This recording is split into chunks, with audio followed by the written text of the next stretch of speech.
Evangelio de agosto 26, 2013, Mateo 23, 13, 22. Hay de vosotros, escribas y fariseos hipócritas, que cerráis a los hombres el reino de los cielos. Vosotros ciertamente no entráis, de los que están entrando no les dejáis entrar. Hay de vosotros, escribas y fariseos hipócritas, que recorréis mar y tierra para ser un prosélito, y cuando llega a serlo, le hacéis hijo de condenación el doble que vosotros.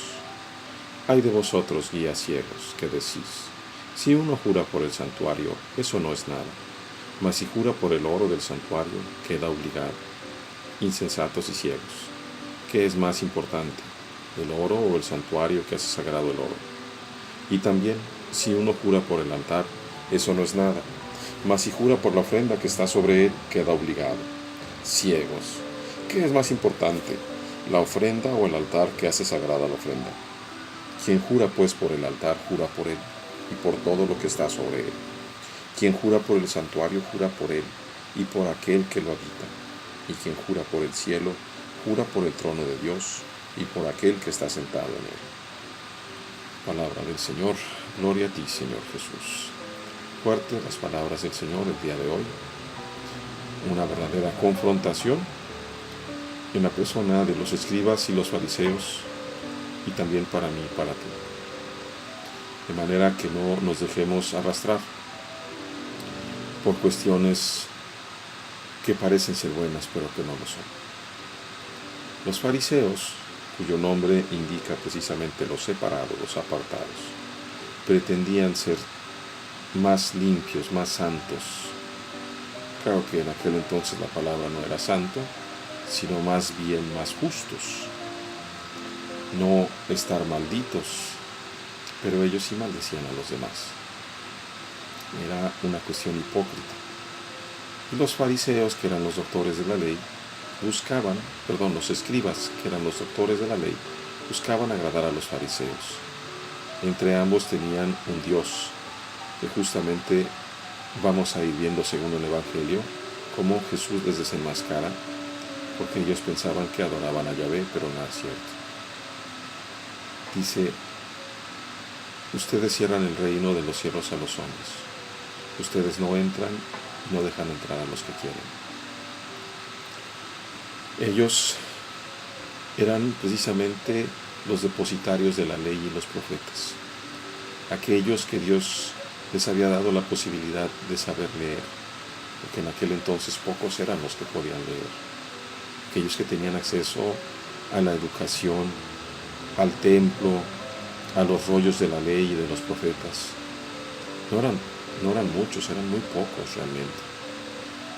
Pero ellos precisamente tenían la obligación de compartir esa palabra de Dios con todos los demás, y no lo hacían, sino que la tergiversaban de acuerdo a su propia conveniencia. Dice: recorren mar y tierra para ser un prosélito, y cuando lo logran, lo hacen hijo de condenación el doble. Porque lo que le enseñan no es la ley ni los profetas, sino que le enseñan sus propias leyes. Mientras que Dios había dado el decálogo, es decir, los mandamientos de la ley de Dios, que son 10. Entre los escribas y fariseos habían hecho más de 600 por su cuenta. Eran unas cargas muy pesadas para los demás, para condenar a los demás, para desviar a los hijos de Dios. Y ahora va el Señor a descubrir quién es el Dios, el ídolo, diríamos, de estos. Ustedes dicen: si uno jura por el santuario, por el templo, no es nada, mas si jura por el oro del santuario, queda obligado. Ahí está precisamente el ídolo de los escribas y fariseos hipócritas: el oro, y no el santuario, que significa Dios. ¿Qué es más importante, dice el Señor, el oro o el santuario que hace sagrado el oro? Si jura por el altar, no es nada, pero si jura por la ofrenda, queda obligado. ¿Qué es más importante, la ofrenda o el altar? Y el Señor explica: quien jura por el altar y por todo lo que está sobre él. Quien jura por el santuario, jura por él y por aquel, es decir, por Dios que lo habita. Quien jura por el cielo, jura por el trono de Dios y por Dios mismo que está sentado en él. ¿Quién es, queridos hermanos, nuestro ídolo o nuestro Dios? ¿La vanidad? ¿La soberbia? ¿La presunción?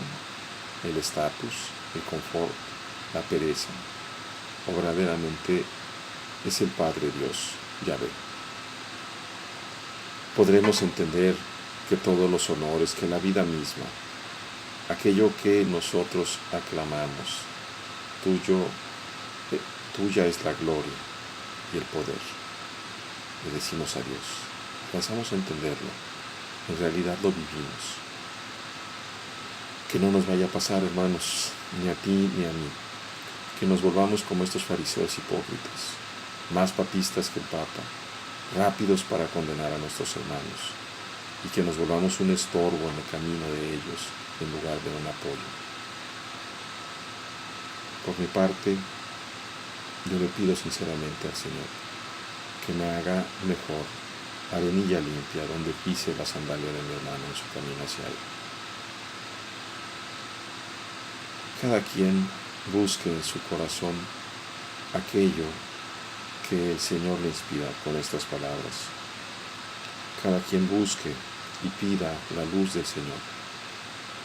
Le pedimos al Padre bueno que derrame en nuestros corazones y en los de todos nuestros hermanos del mundo su Santo Espíritu de amor, que como luz nos guíe, que ilumine nuestra inteligencia, que fortalezca nuestra voluntad, para que caminemos paso a paso el camino que Dios nos va siguiendo, que su Hijo Jesús nos ha marcado. Se lo pedimos al Padre por los méritos de la pasión, muerte y resurrección de su Hijo Jesús, a través de las manos de la mediadora de todas las gracias, la Virgen Santísima. Dios les bendiga, hermanos.